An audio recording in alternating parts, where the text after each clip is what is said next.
নমস্কার বন্ধুরা, welcome to my channel SB explorer. তো বন্ধুরা, সকলকে জানাই শুভ সকাল।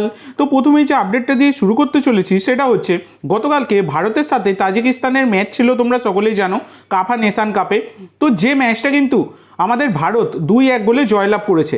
তো 652 দিন পর অ্যাওয়ে ম্যাচ জিতলো কিন্তু আমাদের ভারত, এবং দুর্দান্ত পারফরমেন্স কিন্তু দিতে দেখা গেছে আমাদের ভারতকে, যেখানে অনেক কোয়ালিটি প্লেয়ার ছিল না, মানে বিশেষ করে মোহনবাগান যারা প্লেয়ার ছাড়েনি, তো কিন্তু বাদবাকি মানে অন্য সমস্ত প্লেয়ারদের নিয়ে দুর্দান্তভাবেই কিন্তু খালিদ জামিল খেলিয়েছেন, সেটা কিন্তু আমরা সকলেই দেখেছি। এবং দুর্দান্ত পারফরমেন্স দিয়েছে আমাদের জাতীয় দলের প্লেয়াররা, যেখানে মোহাম্মদ উভেস তিনি গতকালকে সুযোগ পেয়েছিলেন প্রথম একাদশে এবং তিনি দুর্দান্ত পারফরমেন্স দিয়েছেন।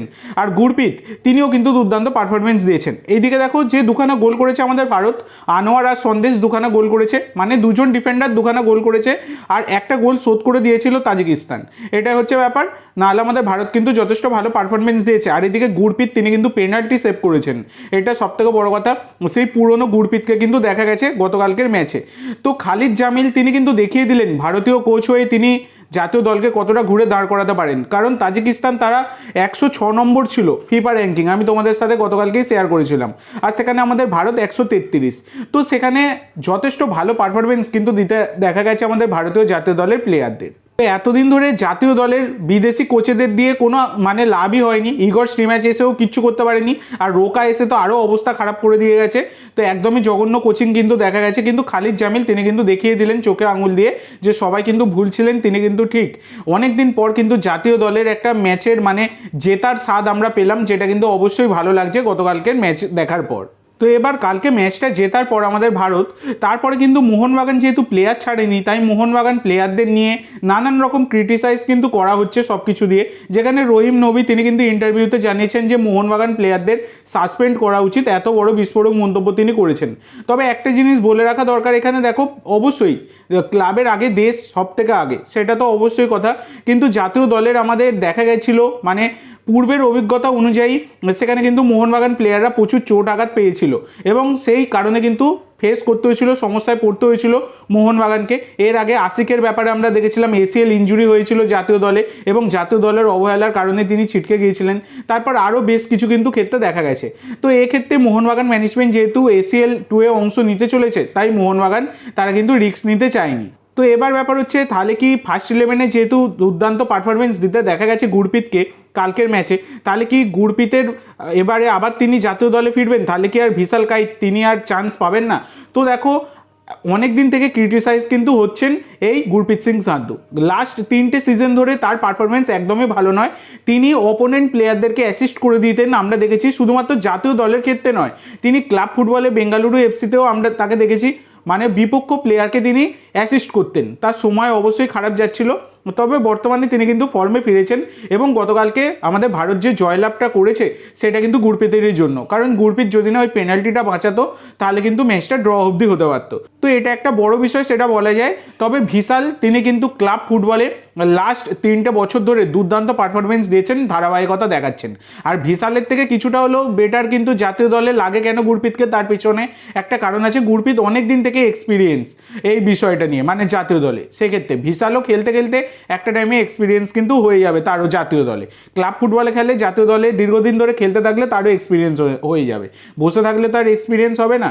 তবে গুরপ্রীত ভিশাল কেউই খারাপ নয়, কাউকে নিয়ে কোনো রকম তুলনা করা উচিত নয়।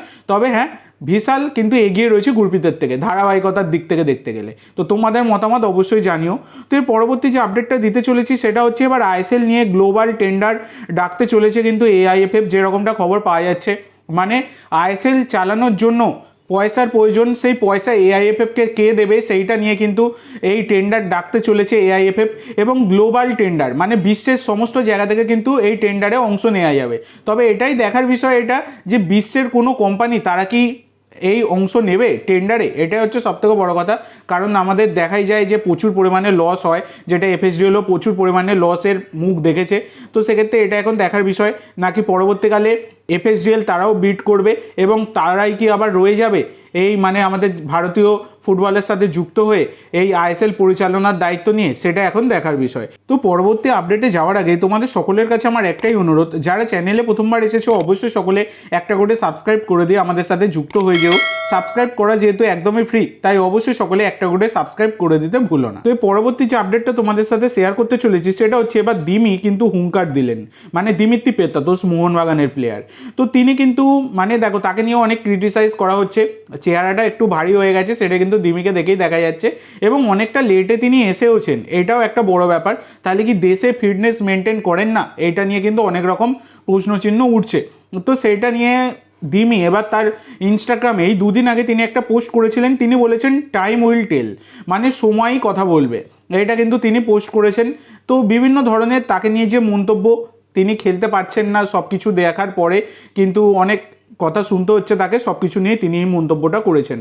এর পরের যে আপডেটটা শেয়ার করব সেটা খুবই বড় একটা আপডেট, যেটা হচ্ছে তোমরা সকলেই জানো 29 বছর বয়সী ব্রাজিলিয়ান লেফট উইঙ্গার রবসন রবিনো, তাকে কিন্তু কনফার্ম করে ফেলেছিল মোহনবাগান।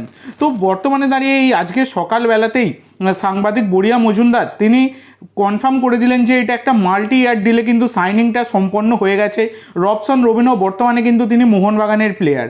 তো অনেক দিন আগেই তোমাদেরকে জানিয়ে দিয়েছিলাম যে প্রি কন্ট্রাক্টে সাইনিংটা হয়ে গিয়েছিল, রবসন রবিনো তাকে কিন্তু মোহনবাগানেই খেলতে হবে।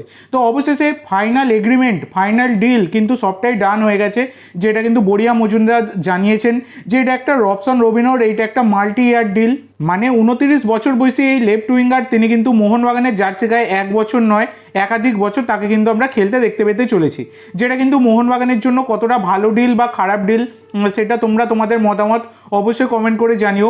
রবসন রবিনোকে মোহনবাগানের এক পক্ষ সমর্থক তারা চাইছে, এক পক্ষ চাইছে না, কারণ ব্যাপারটা হচ্ছে যেহেতু তিনি লেফট উইঙ্গার, একজন অ্যাটাকিং মিডফিল্ডার দরকার ছিল। তো তোমাদের কি মতামত এই বিষয়টা নিয়ে অবশ্যই সকলে কমেন্ট করে জানাতে ভুলো না। তো আজকের জন্য এইটুকু বন্ধুরা, ভিডিওটি ভালো লাগলে অবশ্যই লাইক করো, শেয়ার করো, আমার চ্যানেলে প্রথমবার এসে থাকলে চ্যানেলটি সাবস্ক্রাইব করো, আর কমেন্ট করে জানাও ভিডিওটি কেমন লাগলো। ধন্যবাদ।